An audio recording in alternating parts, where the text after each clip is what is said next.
नमस्कार दोस्तों, आज मेरे पास फिर से आया है N160 जो कि BS6 वेरिएंट है और इस गाड़ी का जो रियर ब्रेकिंग का सिस्टम है वो काम नहीं कर रहा है। मैं फिर से एक बार ये वीडियो बना रहा हूँ क्योंकि इससे पहले जो वीडियो था दोस्तों वो NS200 का जो रियर ब्रेकिंग का सिस्टम है वो फेल हो गया था।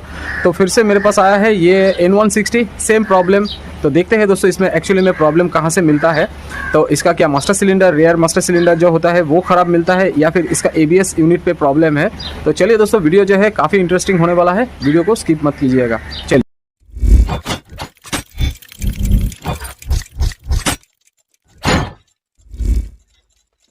ये देखिए दोस्तों, पेडल को मैं फुल प्रेस कर रहा हूँ ना तो ब्रेक काम नहीं कर रहा है, पूरा फेल हो गया। ठीक, तो इसका पूरा सिस्टम जो है वो फेल हो गया। कल रात मैंने इसको कोशिश किया था इसका एयर बबल्स निकालने के लिए। तो यहाँ पे 10 mm का एक बोल्ट होता है। तो फिर से दोस्तों यहाँ पे काम होने के बाद भी दोस्तों इसका ब्रेकिंग सिस्टम जो है वो काम नहीं कर रहा है। ये देखिए दोस्तों, ब्रेक जो है वो पूरा फॉल हो रहा है, ब्रेक जो है वो पूरी तरीके से फेल हो जा रहा है, बिल्कुल भी काम नहीं कर रहा है। राइट, तो चलिए दोस्तों इसको ओपन करते हैं। इसको ओपन करने के लिए सबसे पहले हम लोग मास्टर सिलेंडर किट को यहाँ से निकालेंगे। तो ये यहाँ पे ये जो पैडल है दोस्तों, ये पैडल के इनसाइड में ये जो मास्टर सिलेंडर किट है ना दोस्तों, तो इसको हम लोग निकालेंगे वापस और देखते हैं इसमें क्या प्रॉब्लम मिलता है।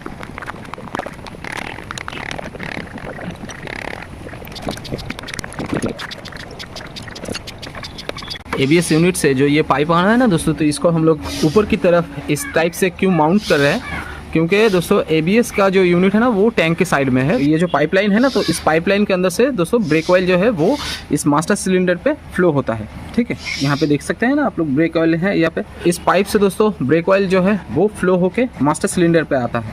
तो इस पाइप को इस तरीके से माउंट करने से फ़ायदा ये होता है, ब्रेक अगर इसको हम लोग इस टाइप से नहीं करते हैं ना तो ये पाइप नीचे जो है वो लटकते रहेगा। तो लटकने की वजह से दोस्तों यहाँ पे जितने भी ब्रेक ऑयल है जो ABS यूनिट पे रहता है वो सब कुछ बाहर निकल जाएगा। तो इस तरीके से करने से दोस्तों ये फ़ायदा हम लोगों को मिलता है कि दोबारा से ब्रेक ऑयल जो है वो ABS यूनिट पे रिफ़िल नहीं करना पड़ेगा। चलिए दोस्तों, अब इसको हम लोग ओपन करते हैं। मास्टर सिलेंडर का जो ये बॉक्स है वो भी ओपन हो गया है।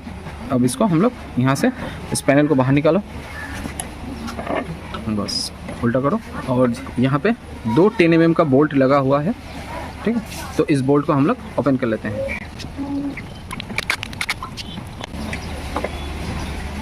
तो ये है दोस्तों पूरा जो मास्टर सिलेंडर किट। तो ये पूरा मास्टर सिलेंडर किट दोस्तों हम लोग चेंज करने वाले हैं, क्योंकि यहाँ पे दोस्तों ये जो देखिए यहाँ पे एक लॉक रगल रहता है और यहाँ पे अंदर में एक बॉकेट रहता है। तो ये जो अंदर का जो हिस्सा है ना दोस्तों वो अलग से मिलता है, लेकिन दोस्तों हम लोगों का यहाँ पे इस एरिया पे जहाँ पे हम लोग रहते हैं तो अंदर का जो हिस्सा है यहाँ पे ये पार्ट्स जो है वो अवेलेबल नहीं है। तो इसीलिए दोस्तों हम लोगों को पूरा जो मास्टर सिलेंडर का जो ये पूरा किट है ना तो इसको ख़रीदना होगा।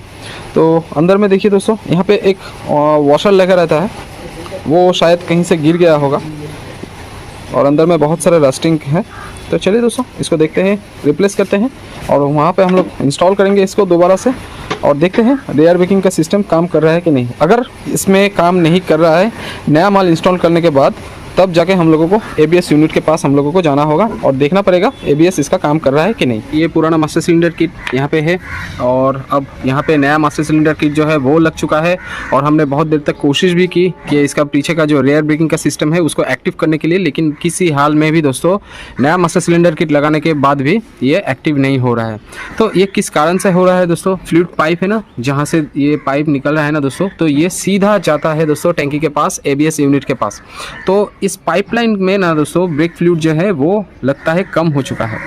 ठीक है, अब जो नेक्स्ट प्रोसेस है उसको थोड़ा सा आप लोग समझ लीजिए कि ये जो पाइपलाइन है ना दोस्तों, इस पाइपलाइन में ब्रेक फ्लूइड यहाँ से जैसे ही ब्रेक पैडल को हम लोग प्रेस करते हैं तो मास्टर सिलेंडर से जो ब्रेक फ्लूइड है वो इस पाइपलाइन के थ्रू यहाँ से आके इस मास्टर सिलेंडर पे वो फ्लूइड जो है वो ब्रेक पैडल को जैसे ही हम लोग प्रेस करते हैं उसके प्रेशर से दोस्तों इस पाइपलाइन के थ्रू से वो जाता है ABS यूनिट के सामने।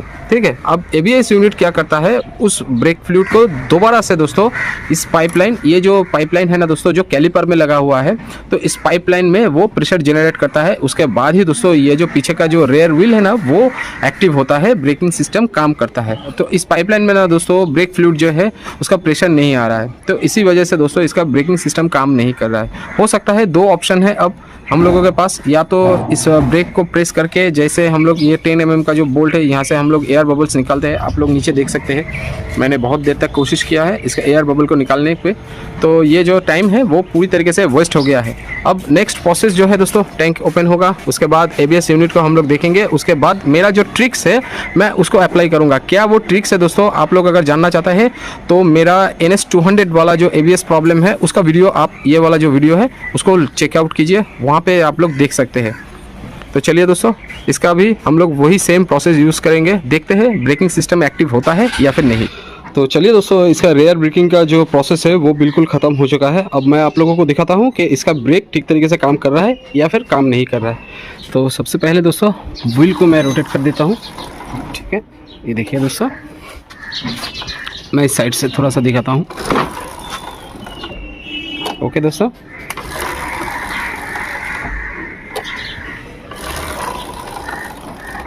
ठीक है दोस्तों, इसका जो ब्रेकिंग का जो सिस्टम है वो एक्टिव हो चुका है और ब्रेक भी अच्छी तरीके से काम कर रहा है, सब कुछ ओके है।